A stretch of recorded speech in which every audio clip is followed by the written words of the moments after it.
السلام عليكم، مرحبا بكم في قناة الشيف منيرة. اليوم باش نوريكم طريقة تحضير طاجين بالدجاج. المقادير: شطر فنجان زيت زيتونة، بصلة، 300 جرام اسكالوب، مغرفة صغيرة فلفل أكحل، مغرفة صغيرة كركب، شطر مغرفة صغيرة زنجبيل مرحي، شطر مغرفة صغيرة تابل، شطر مغرفة صغيرة فلفل مرحي، ومغرفة صغيرة ملح، ربع حزمة معدنوس، كعبة بطاطا مقصوصة جويدة كمن هكا ومقلية، عظمتين مصموتين، 4 ربع جبن مثلثات، 80 جرام جبن رابي، 7 كعبات عظم، ومغرفة كبيرة شابليور. ونبدأ. تو أول حاجة ناخذ كروانة نحطوا فيها شطر فنجان زيت زيتونة، ونزيدوا عليها بصلة مقصوصة جويدة كمن هكا بعد ما قشرناها وغسلناها.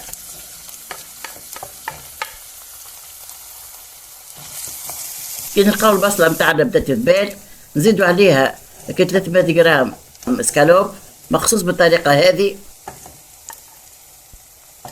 نزيدوا عليهم مغرفة صغيرة فلفل أكحل، مغرفة صغيرة كركب، شطر مغرفة صغيرة زنجبيل مرحي، شطر مغرفة صغيرة تابل، ومغرفة صغيرة ملح.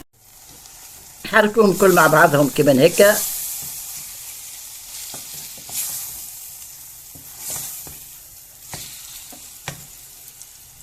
ونغطيو عليه ونخليه يطيب مدة ريش من زمان. ومن بعد نزيدوا عليهم شوية فلفل مرحي كما تشوفوا على طرطوش المغرفة باش تبدل اللون برا، ولا ما يحبش فلفل مرحي يخليه هكا بالكركب هكا أو أصفر.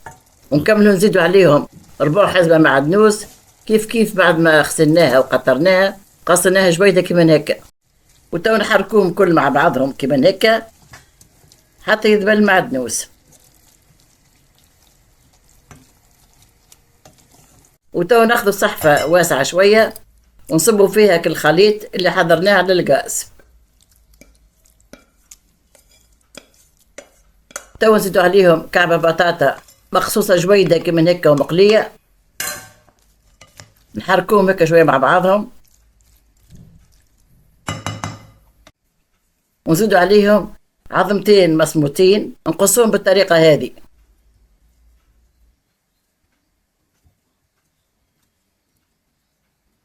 وتو ناخذوا 4 ربع جبن مثلثات ونقصوهم بالطريقة هذه ونزيدوهم على الخليط،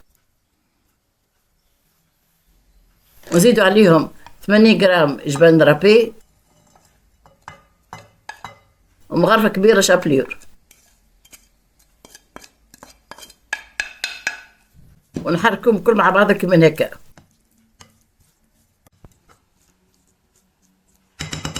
وتو آخر حاجة نزيدوا عليهم 7 كعبات عظم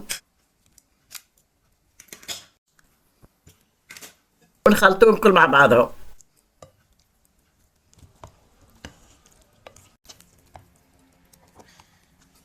وتو ناخذ طبق فراكس ندهنوه بالزيت كما هكا بالشيتا في الوسط وفي الجنبات، ونصبوا فيه الخليط اللي حضرناه، ونحاولوا نوزعوه بالباهي على كبر الطبق. تو نحطوه في الفور على 180 درجة قرابة في ساعة حتى يولي اللون تاعو كيما هكا. وانت والفور متاعك فما الفور تقاسخو فما الفور تقابة وسط، انت وسخنتي الفور متاعك اهم حاجة يطلع اللون تاعو مزيان كيما هكا. وشو ما شاء الله طاجين كيفاش طلع بنين وشاهي وريحته بنينة.